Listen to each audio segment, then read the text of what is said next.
बिस्मिल्लाहिर्रहमानिर्रहीम अस्सलाम वालेकुम to all my dear students. Welcome to commerce world by sir Farrukh Adeel.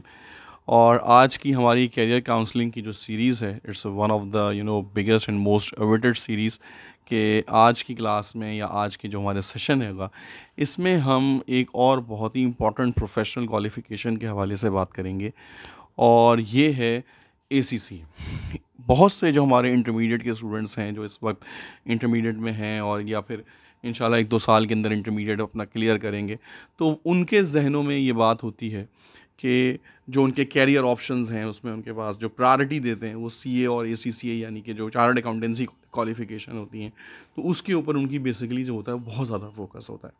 और एसीसीए के हवाले से बहुत कंसर्न होता है, बहुत से स्टूडेंट्स क्यूरी करते हैं कि जनाब एसीसीए क्या है, किस तरह से इस पे काम किया जाता है और क्या इसके कैरियर ऑब्जेक्टिव्स हैं, क्या इसका कैरियर स्कोप है। तो आज का ये जो हमारा सेशन है, ये जो है वो हमारे एक बहुत ही ब्रिलियंट स्टूडेंट, मेरे फॉर्मर स्टूडेंट जो हैं यूसुफ मलिक, ये बेसिकली इस वक्त सबसे राइट पर्सन है एसीसीए की क्वालिफ़िकेशंस की डिटेल्स और एसीसीए क्वालिफ़िकेशंस की जो मिथ्स हैं, रियलिटीज़ हैं, और एक स्टूडेंट ख़ुद बता सकता है इस बात बेहतर तौर पे, क्योंकि ये अभी एक मिडल ऑफ द क्वालिफ़िकेशन में है, इस वक्त कर रहे हैं।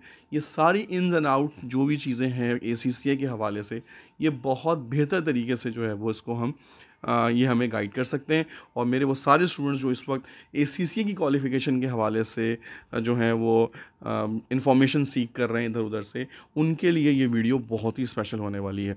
तो इस वीडियो को बिल्कुल आखिर तक देखिएगा। आपको इस वीडियो के अंदर एसीसीए के हवाले से तमाम इन्फॉर्मेशन जो है वो फर्स्ट हैंड इन्फॉर्मेशन जो है वो आपको मिलेगी। तो जनाब शुरू करते हैं आज का लेक्चर। अस्सलाम वालेकुम यूसुफ। वालेकुम अस्सलाम सर। यूसुफ, आज की हमारी जो सेशन है इसमें बेसिकली हम एसीसीए के हवाले से डिस्कस करने चाह रहे हैं।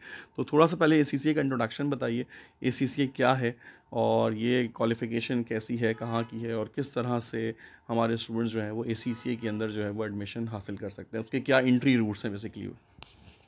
अच्छा, बेसिकली एसीसीए जो है वो यूके की क्वालिफ़िकेशन है। ठीक है। वो आप एंट्री रूट्स की अगर हम बात करें तो आप अगर इंटर कॉमर्स के हैं तो भी आप आ सकते हैं, आप इंटर इंजीनियर करी हुई है आपने तब भी आप आ सकते हैं, आप मैट्रिकुलेशन के हैं आप तब भी आ सकते हैं, आप ओ लेवल के हैं आप तब भी आ सकते हैं, आप ए लेवल के हैं आप तब भी आ सकते हैं। बस फ़र्क सिर्फ इतना है कि हर एंट्री रूट्स में पेपर्स के डिफरेंस है।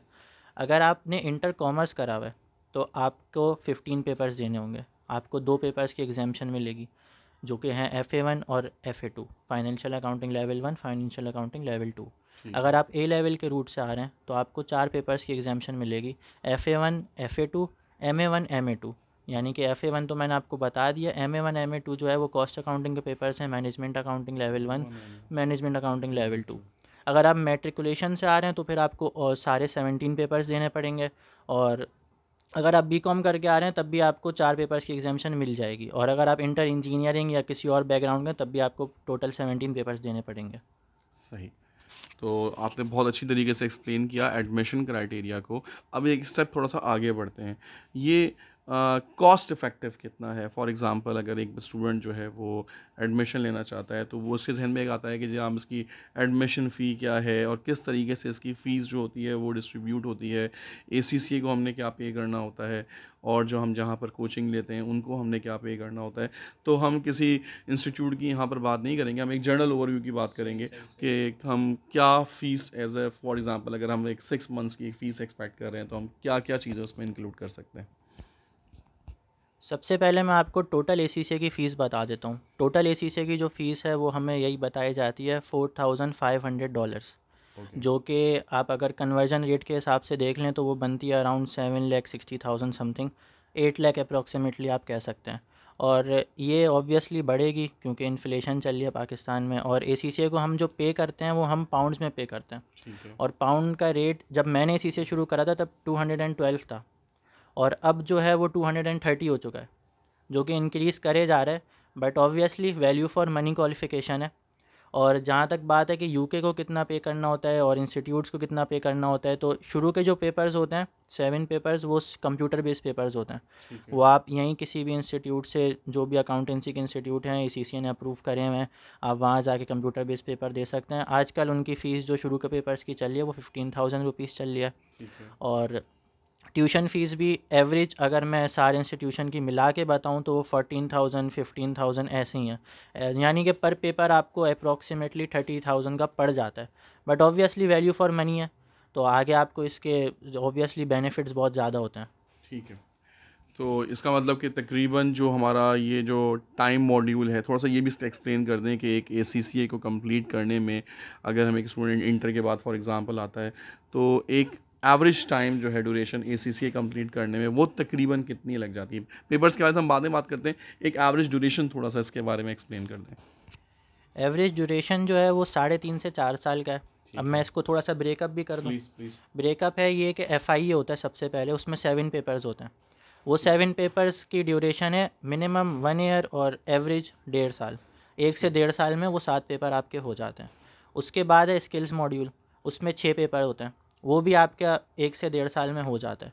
फिर आपका प्रोफेशनल आते हैं, उसमें 4 पेपर होते हैं, बट ऑब्वियसली हार्डनेस लेवल ज़्यादा है, तो वो भी 1 से 1.5 साल है। अब हम तीनों को मिला लें तो बच्चे कहेंगे ये तो 4.5 साल एवरेज बन रहा है, आपने 3.5 से 4 किया, तो ऑब्वियसली किसी ना किसी मॉड्यूल में आपको अपना पेस बढ़ाना पड़ता है। जैसे अगर आपने FIA 1.5 साल में कर लिया तो मोमेंटम आ जाता है आपके पास, तो आप 1 साल में बाकी के स्किल्स के मॉड्यूल दे सकते हो, तो 2.5 साल में आपकी स्किल कंप्लीट हो जाएगी।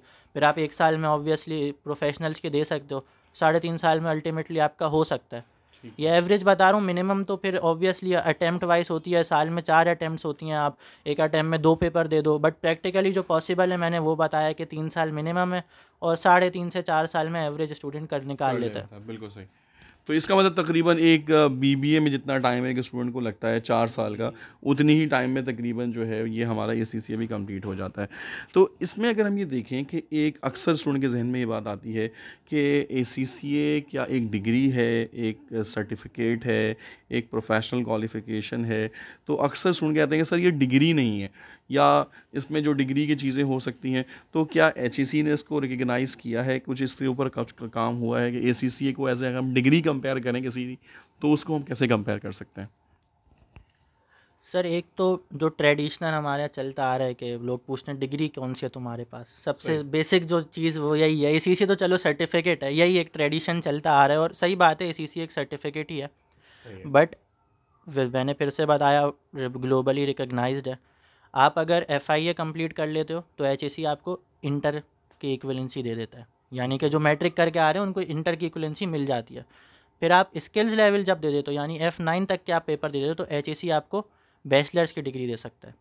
और आप जब इंटर ACCA पूरा कंप्लीट कर लेते हैं तो मास्टर्स ऑफ कॉमर्स की डिग्री HEC देता है। MCOM देता है जी जी, आपको, और बिल्कुल। इसी के साथ साथ ACCA के रूट में ही एक बेनिफिट ये है कि आजकल ऑब्वियसली BCom का एक मसला चल रहा है, जो बिल्कुल चाहे वो बिल्कुल CA का हो का बच्चा हो या ACCA का हो या ICMA का हो, बिल्कुल। तो एक BCom का एक ऑब्वियसली हर किसी के माइंड में कन्फ्यूजन चल रही है कि यार हम लें ना लें, बट जो हम ACCA वाले हैं हमें कोई ऐसी कन्फ्यूजन नहीं है, क्योंकि हमें एक बैचलर्स की डिग्री मिलती है, BSc honours in applied accountancy की डिग्री मिलती है ऑक्सफोर्ड ब्रूक्स यूनिवर्सिटी से।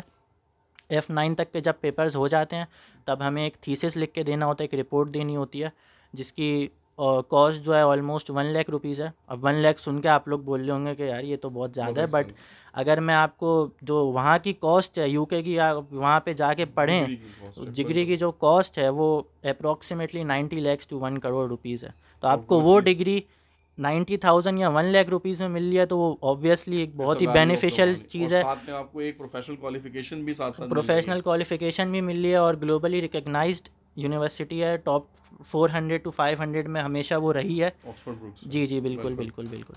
सही। और आप एक और बेनिफिट भी है जो मैं अभी बता देता हूँ कि ACCA के कंप्लीट करने के बाद एक तो आपको मास्टर्स की डिग्री मिलेगी HEC से, बट आप एक यूनिवर्सिटी है, यूनिवर्सिटी ऑफ लंदन, जो कि ग्लोबली रिकग्नाइज यूनिवर्सिटी है, टॉप 20 यूनिवर्सिटीज़ में हमेशा रही है वर्ल्ड की, तो उससे आप MSc कर सकते हैं। यानी अगर आप ACCA करने के बाद MBA करने जाते हैं तो वो, अगर हम IBA से भी करते हैं तो वो 1.5 से 2 साल का होता है। बिल्कुल सही। बट ये जो है हमें 2 से 3 पेपर देने होते हैं और एक थीसिस का रिपोर्ट लिखना होता है, जिसकी एवरेज जो है वो 9 मंथ या फिर 1 साल में ये हो जाता है। तो आप अगर आप देखें तो मैं अगर इसका भी MSc का भी लगा लूँ, 4 साल में ऐड कर दूँ तो 1 साल और ऐड कर देते हैं, तो यानी 5 साल में आपका ACCA भी कंप्लीट हो रहा है, आपको बैचलर्स की डिग्री भी मिल रही है, आपको MSc की डिग्री भी मिल रही है, जो कि वर्ल्ड रिकग्नाइज इंस्टीट्यूशन ऑर्गेनाइजेशन से मिल रही है आपको। तो आपने माशाल्लाह बहुत डिटेल के अंदर ACCA क्वालिफ़िकेशंस के हवाले से और ACCA के साथ साथ जो फर्दर क्वालिफ़िकेशंस आपको मिल सकती हैं कि अब अगर किसी स्टूडेंट के जहन में ये बात है कि ये सर्टिफिकेट है और डिग्री नहीं है, तो इसका मतलब आप एक ही क्वालिफ़िकेशन में 2-3 जो है वो सर्टिफिकेट्स और डिग्रीज जो हैं वो हासिल कर सकते हैं। तो that's a very good route, और आपने इस तरह से बात किया। अच्छा, अब एक थोड़ी सी एक बात कि जब आप भी एडमिशन की तरफ जा रहे होंगे अपने इंटरमीडिएट लेवल के बाद, तो आपके बहुत से स्टूडेंट्स जो हैं वो आपके दोस्त जो फेलोज़ होंगे, उन्होंने CA क्वालिफ़िकेशन ज्वाइन की होगी, बहुत से स्टूडेंट्स ने जो है वो ICM में कॉस्ट अकाउंटिंग की तरफ चले गए होंगे, और आप और आपके बहुत से स्टूडेंट ने ACCA ज्वाइन किया होगा। तो वो क्या चीज़ थी जिसमें से आपने इस बात को ये बात पिक की कि यार मेरे लिए ACCA is a good better qualification then a chartered accountancy? क्योंकि अक्सर स्टूडेंट ACCA और CA को बड़ा कंपेयर करते हैं, तो उस कंपैरिजन को थोड़ा सा जो है वो ACCA के हवाले से थोड़ा सा ब्रीफ करें हमारे स्टूडेंट्स को। देखिए, ACCA को जो प्रोफेशनल वर्ल्ड में कहा जाता है वो एक ग्लोबल जाइंट कहा जाता है, ठीक है। और CA जो है वो लोकल पावर हाउस कहा जाता है। ठीक है। ACCA ग्लोबली रिकग्नाइज्ड है, 180 प्लस कंट्रीज़ में वर्क कर रहा है, students all around the world, बहुत बड़ी कम्युनिटी है ACCA की।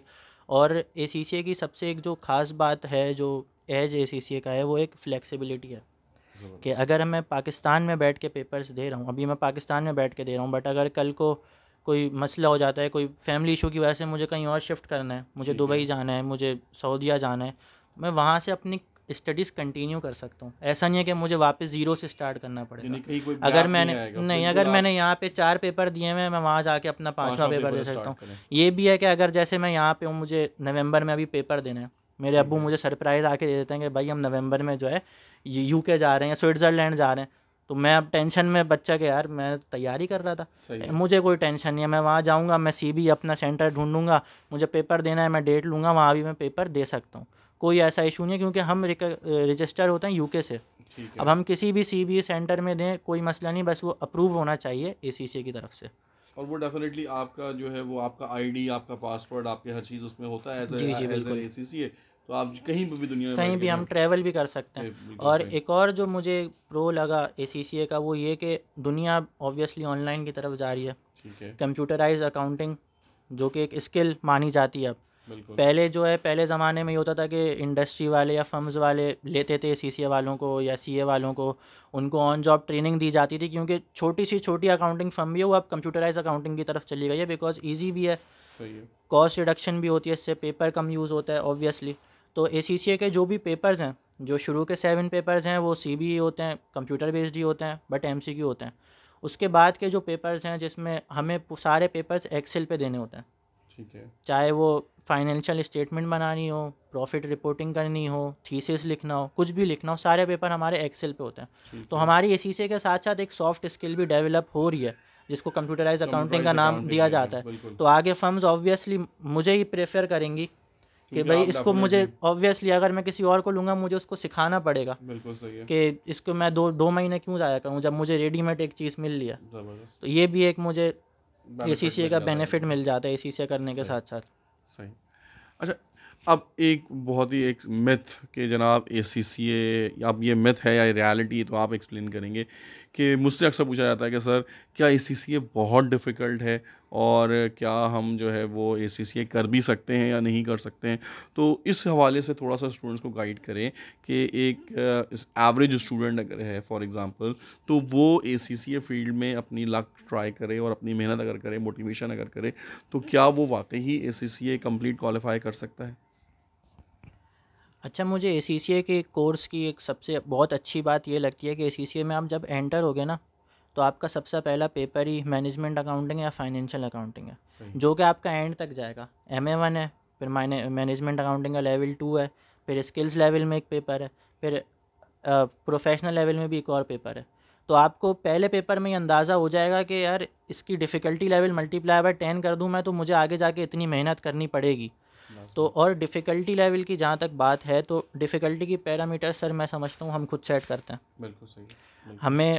हम अगर चाहें तो हमारे लिए एक चीज़ बहुत मुश्किल भी है, किसी और के लिए वो चीज़ बहुत आसान भी हो सकती है, और किसी और के लिए जो चीज़ बहुत आसान है वो हमारे लिए बहुत मुश्किल भी हो सकती है।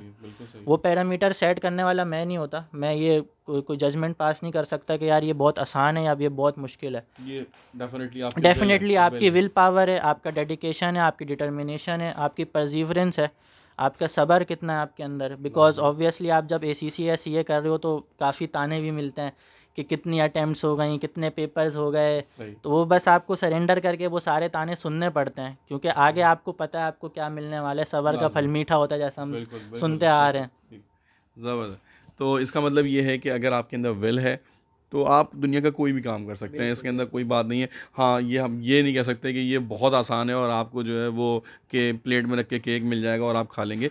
Ultimately it's one of the challenging qualification, और अल्टीमेटली जो इसका जो बेनिफिट होता है वो भी फिर उसके हिसाब से बहुत ज़्यादा होता है। अच्छा, एक चीज़ रूमर इसमें जो चलती है कि जनाब ACCA की वैल्यू पाकिस्तान में नहीं है, दुनिया में अगर आप दूसरे ममालिक में तो वहाँ तो बड़ी वैल्यू है, लेकिन पाकिस्तान में इसकी वैल्यू नहीं है। तो क्या ये वाकई ये मिथ है या रियलिटी है कि आप, क्योंकि अब डेफिनेटली ACC क्वालिफिकेशन अब बहुत जल्दी आप क्वालिफाई करके प्रोफेशनल में आएंगे, तो यकीन आप ये चीज़ बड़ी क्लोजली मॉनिटर कर रहे होंगे कि क्या पाकिस्तान में वाकई ACCA की वैल्यू है भी या नहीं है। अच्छा, ACCA का ऐसा है कि आप जब चाहो आप ट्रेनिंग पे लग सकते हो। आप 4 पेपर्स क्लियर कर लो, आप ट्रेनिंग पे, जैसे CA में होता है कि आप जब तक कैफ क्वालिफाइड ना हो जाओ आप ट्रेनिंग पे नहीं जा सकते। ठीक है। मतलब वो आपको एज अ ट्रेनी नहीं लेगी, आप भले से आप जाके जॉब कर लें बट वो आपके काउंट नहीं होगा एक्सपीरियंस। बट CA में भी 3 साल का एक्सपीरियंस रिक्वायर्ड है। ठीक CA है। जब आप CA के 17 पेपर्स क्वालिफाई हो जाते हैं तो आपको 3 साल के ट्रेनिंग भी करनी होती है। बट वो आप पेपर्स के साथ साथ भी कर सकते हो, पेपर्स के बाद भी कर सकते हो, वो टोटली आपके ऊपर डिपेंडेंट है। और जब आप ACCA मेंबर बन जाते हो तो ऑब्वियसली उसके पर्क्स और उसके आपकी जॉब सैलरी में एक हाइक मिलती है। रही बात ट्रेनिंग की, तो डिस्क्रिमिनेशन है, ऐसा नहीं, मैं ये नहीं बोलूँगा कि बिल्कुल भी डिस्क्रिमिनेशन है, थोड़ी बहुत डिस्क्रिमिनेशन है, बट वो सिर्फ ट्रेनिंग के पीरियड तक है। ट्रेनिंग के पीरियड के बाद ऑब्वियसली आपकी स्किल, आपका स्किल सेट कैसा है, आपने पेपर्स, अच्छा पेपर्स में ये भी डिपेंडेंट करता है कि आपने कितने टाइम स्पेन में करा है। अब अगर एक लड़का 6 से 7 साल में ACCA क्लियर कर रहा है, ऑब्वियसली उसकी जॉब मार्केट वैसी नहीं होगी सही। कंपेयर टू द वन जिसने 3.5 से 4 साल में कंप्लीट करा है, ठीक ऑब्वियसली। है। और ये पहले होता था, पहले काफ़ी ज़्यादा डिस्क्रिमिनेशन थी कि ACCA वाले को बिग 4 फर्म्स नहीं लेती थी और CA अच्छा। वाले को ज़्यादा लेती थी। ये मैंने रिसर्च करी थी ऐसी, अच्छा। ऐसा था बिल्कुल पहले। लेकिन अब obviously competition commission of Pakistan आ गया, CCP आ गया, उन्होंने ऑब्वियसली फॉरेन इन्वेस्टमेंट्स होती हैं हमारे पास, UK की ये डिग्री है, अगर हम उसी को डीमोरलाइज़ करना चाहेंगे तो ऑब्वियसली वहाँ से भी फिर प्रेशर प्रेशर आया। आता है फिर डेफिनेटली। स्टाइपेंड रेट्स अब ACCA के काफ़ी बेहतर हो गए हैं, पहले काफ़ी ठीक। कम थे, अब जो स्टाइपेंड रेट्स, अच्छा स्टाइपेंड रेट्स के बारे में भी बता दूं, जब आप ट्रेनिंग कर रहे होते हो तो आपकी जो सैलरी होती है उसको स्टाइपेंड कहा जाता है। ठीक है। वो बेसिकली आपको पॉकेट मनी दे रहे होते हैं फर्म्स वाले, ताकि आप अपने कन्वेंस का खर्चा निकाल सको, क्योंकि वो आपको सिखाने के पैसे दे रहे सिखाने के होते हैं। पैसे दे रहे हो, सही, वो बिल्कुल। बेसिकली ये चीज़ होती है कि वो आपको सिखाने के पैसे दे रहे होते हैं, फिर वो ग्रेजुअली इंक्रीज़ होती जाती है आपके एक्सपीरियंस के साथ। पहले आप ऑब्वियसली एज अ ट्रेनी लगते हो, फिर आप असिस्टेंट सुपरवाइज़र बनते हो, सुपरवाइज़र बनते हो, असिस्टेंट मैनेजर, मैनेजर, फिर वो एक जर्नी है पूरी ऑब्वियसली। बट हाँ, डिस्क्रिमिनेशन थोड़ी बहुत है, बट ऐसा नहीं कि बिल्कुल CA को ही प्रेफर किया जाता है। आपने अगर बहुत अच्छे नंबर से ACCA करा है तो डेफिनेटली आपको प्रेफर लाजमी करा प्रेफर जाएगा। किया जाएगा, डेफिनेटली अगर आपकी कोई नेशन वाइज पोजीशन है या ग्लोबल पोजीशन है तो अल्टीमेटली आपके जो एफर्ट्स होते हैं और आपकी जो उसको जो मेहनत है उसको रिकग्नाइज़ किया जाता है और उसके बेनिफिट्स भी आपको जो है वो नज़र आते हैं इसके अंदर। बिल्कुल सही कहा। अच्छा, एक दो बातें इसमें छोटी छोटी और हैं। अगर मैं एक स्टूडेंट हूँ और मैं ACCA क्वालिफ़िकेशन को परसू करना चाहता हूँ, तो वो कौन से चैलेंजेस हैं या वो कौन सी पर्सनालिटी चेंजेस हैं जो मुझे अपनी पर्सनालिटी में लानी होंगी, जो मुझे अपने करैक्टर में लानी होंगी, कि ये इंटर से जब आपका लेवल इंक्रीज़ होता है, क्योंकि आज मेरा जो ऑडियंस है बेसिकली ज़्यादातर इंटरमीडिएट को फोकस करता है, इसके अलावा BCom के बाद भी स्टूडेंट्स जो हैं वो ACCA ज्वाइन करना चाहते हैं। तो एक इंटरमीडिएट क्वालिफिकेशन का बच्चा, जब आप खुद भी इंटरमीडिएट में थे, तो एकदम से एक जंप आता है, तो उसके हवाले से आपको अपनी पर्सनालिटी में, आपको अपने टाइम रूटीन में किस तरह की चेंजेस लानी होंगी ताकि आप एक सक्सेसफुल तरीके से ACCA को जो है वो कंटिन्यू कर सकें। अच्छा, जो हम एशियंस हैं, मैं सारे एशियंस को ही कहूँगा कि हमारे अंदर एक लेज़ीनेस होती है। बिल्कुल सही। जब भी हम इंटर तक होते हैं हमारे अंदर लेज़ीनेस होती है कि भाई कल कर लेंगे, परसों कर लेंगे, एग्ज़ाम में अभी 10 दिन है, 2 दिन पहले कर लेंगे। बट ऑब्वियसली आपको अपना ये एटीट्यूड चेंज करना पड़ेगा जब आप ACCA में आओगे। आपको आज करना पड़ेगा, आपको अभी करना पड़ेगा। आपको दिन में 1 से 2 घंटे लाजमी देने पड़ेंगे, बिकॉज़ अगर आप वो नहीं दोगे तो एंड में सारा पाइल अप हो जाएगा। और बुक्स वगैरह इतनी आप लोगों ने ऑब्वियसली देखी होंगी बुक्स, तो वो आप नहीं पढ़ सकते। ऑब्वियसली बुक रीडिंग करनी होती है, प्रैक्टिस किट्स होती हैं, आपके जब सर पढ़ा रहे हैं आपको वो आके रिवाइज करना है। हमें कॉलेज में भी सर फ़र्रुख यही एडवाइस करते थे, लेकिन मुझे पता है हम नहीं करते हैं, बिकॉज ऑब्वियसली लेज़ीनेस होती है। कॉलेज से आते हैं 1:30 बजे। अब यहाँ पे फ्लेक्सिबल टाइमिंग्स भी हैं, आप 2 कोर्स उठाए हुए होते हैं, हफ्ते में 3 दिन क्लासेस होती हैं, 1.5-2 घंटे की क्लास होती है। आप इजीली अपना टाइम निकाल सकते हैं। और अगर आपको टाइम का इशू है तो मैं यही कहूँगा कि आप अपने मोबाइल का स्क्रीन टाइम देख लें। आप कितना टाइम ज़ाया करते हैं अपने मोबाइल पे, आप उसमें से आप 1 से 2 घंटे आप इजीली निकाल सकते हैं। शुरू के पेपर्स में बता रहा हूँ मैं, ऑब्वियसली आगे जब आप बढ़ते जाएंगे आपको खुद आइडिया होता जाएगा कि मुझे कितनी मेहनत करनी है।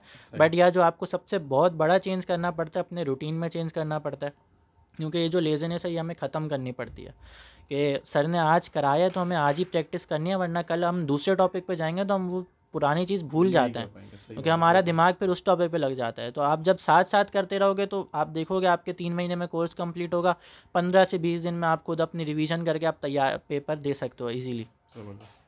तो इसका मतलब कि आपने पूरा जैसे कहते हैं कि ऑन फुट रहना है, ऑन टोज़ रहना है, और लेज़ीनेस जो है वो नहीं करनी है।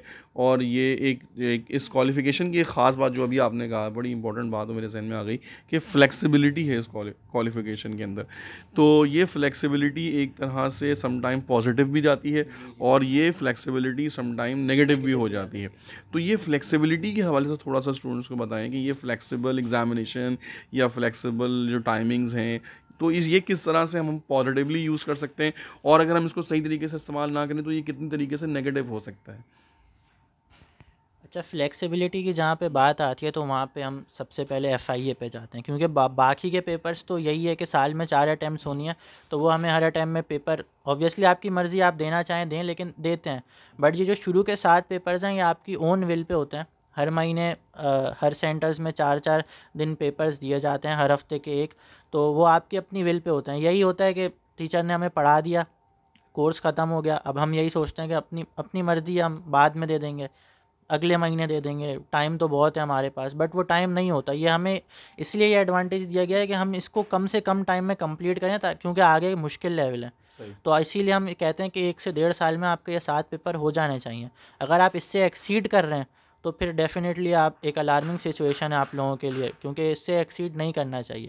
आपको एक डेट, जैसे नवंबर में अगर आपको पेपर देना है, आप सोच लें आप 16 नवंबर को आपको पेपर देना है, तो आपको हर हाल में देना ही देना है। आपको रोज़ 2 घंटे पढ़ना है तो आपको पढ़ना ही पढ़ना है, चाहे किसी की शादी हो, किसी का बारात हो, निकाह हो, कुछ भी हो, आपको पढ़ना ही पढ़ना है हर हाल में। आपको 16 को पेपर देना है तो देना ही देना है। अगर आप ये सोच लोगे कोई मसला नहीं, 16 के बाद अगले हफ्ते की डेट तो है, तो फिर वो अगले हफ्ते से अगला महीना और फिर वो काफ़ी देर हो जाती है। बिल्कुल सही। तो इसको आप पॉजिटिव लो, नेगेटिव लोगे तो फिर आपका ही नुकसान है। ठीक है, बिल्कुल। तो जैसे अभी इन्होंने बताया कि ये फ्लेक्सिबिलिटी टाइमिंग्स जो हैं या फ्लेक्सिबिलिटी ऑफ एग्ज़ामिनेशन ये हमारी बेहतरी के लिए हैं, और इसमें ये होता है कि हम अगर एक सब्जेक्ट पढ़ा, एक पेपर क्लियर किया, अब आप फिर दूसरे पेपर की तरफ फोकस कर देते हैं फ़ौरन।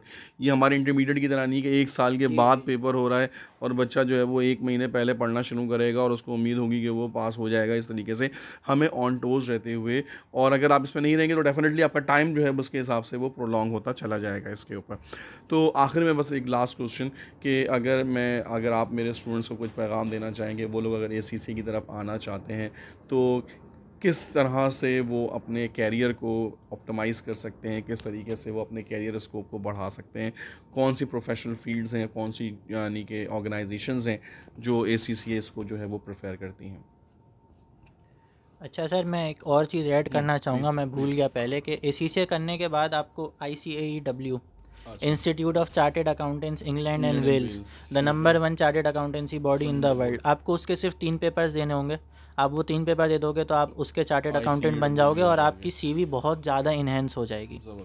वापस आते हैं सर के पास, थोड़ी बहुत मोटिवेशन भी आप लोगों को दे देते हैं कि आप ACCA में आ रहे हो, आपको बहुत अच्छी अच्छी बातें तो हम लोगों ने बता दी, बट ये भी मैं बताना चाहूँगा कि डेफिनेटली आप अटैम्प्ट्स दोगे, शायद आप फेल हो, इंशाल्लाह कोशिश यही होगी कि हर किसी की कोशिश होती है पास हो जाए, बट अगर आप फेल होगे तो डिसहार्ट नहीं होना है।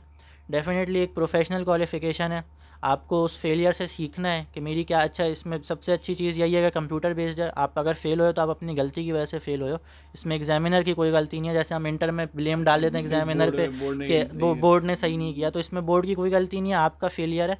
आपको उसको ओवरकम कैसे करना है ये आपके ऊपर डिपेंड करता है। आपको इससे डिसहार्ट नहीं होना है कि यार मैं इसी से छोड़ देता हूँ, नहीं ऐसा नहीं होता कभी। ऑब्वियसली पेपर की एंजाइटी होती है, शुरू के पेपर्स में कभी कभी हो जाता है, एंजाइटी होती है, टेंशन होती है, और एक क्लिक पे आपके 15,000 रुपये या तो आप कमा रहे हो या तो आपके जा रहे हैं। ऑब्वियसली पेरेंट्स का भी हम सोचते हैं कि यार दे रहे हैं पैसे, वो लोग कहीं ना हो जाए, लेकिन ये सब ऑब्वियसली आप अगर इस फील्ड में आ रहे हो, चाहे वो CEO या ACC हो, आप ये सोच के मत आओ कि मैं, सोच के बिल्कुल यही आओ कि मैं सारे पेपर्स फर्स्ट अटैम्प्ट में क्लियर करूंगा, but back of the mind ये थॉट भी रखो कि अगर मैं फेल हो जाऊं तो क्या, तो कुछ भी नहीं, आपको सेकंड अटैम्प्ट देनी है। सही है, बिल्कुल। आप भले से आप नेक्स्ट अटैम्प्ट में बैठ जाओ, वीक एरियाज को आप कवर करें और सेकंड अटैम्प्ट बिल्कुल दें। और जो नए लोग आ रहे हैं उनको मैं यही कहूँगा कि आप बिल्कुल आएँ, क्योंकि एक ग्लोबली रिकग्नाइज क्वालिफ़िकेशन है।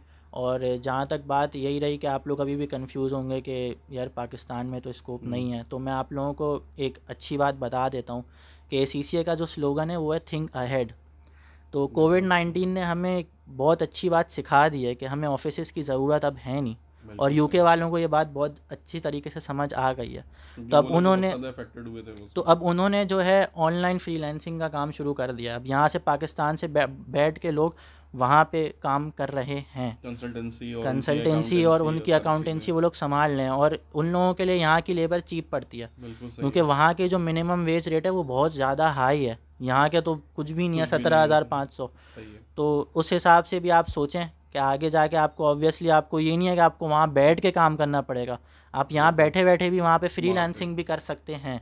तो बहुत सारे पर्क्स हैं इसके। ऑब्वियसली एक प्रोफेशनल क्वालिफ़िकेशन है, आसान बिल्कुल भी नहीं है, आपको अपनी कंसिस्टेंसी लगानी है, डिटर्मिनेशन होनी चाहिए, आपकी विल पावर होनी चाहिए, आपकी परसीवरेंस भी बहुत ज़्यादा मैटर करती है इसमें, और सेल्फ़ कॉन्फिडेंस बिल्कुल होना चाहिए। Thank you sir.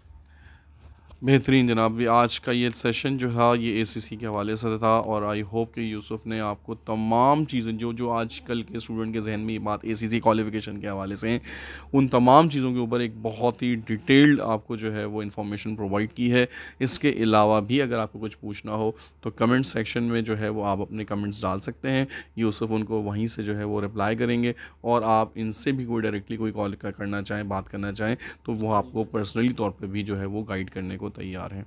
So this is all for today's session. I hope कि आप लोगों को ये सेशन पसंद आया होगा। Thank you Yusuf, thank you very much, thanks for coming. आपने जो एज ए स्टूडेंट की पता है कि इतना टफ शेड्यूल चल रहा होता है ACCA स्टूडेंट्स का, लेकिन इन्होंने मेरे लिए वक्त निकाला। So thank you very much. अल्लाह हाफिज़, टेक केयर।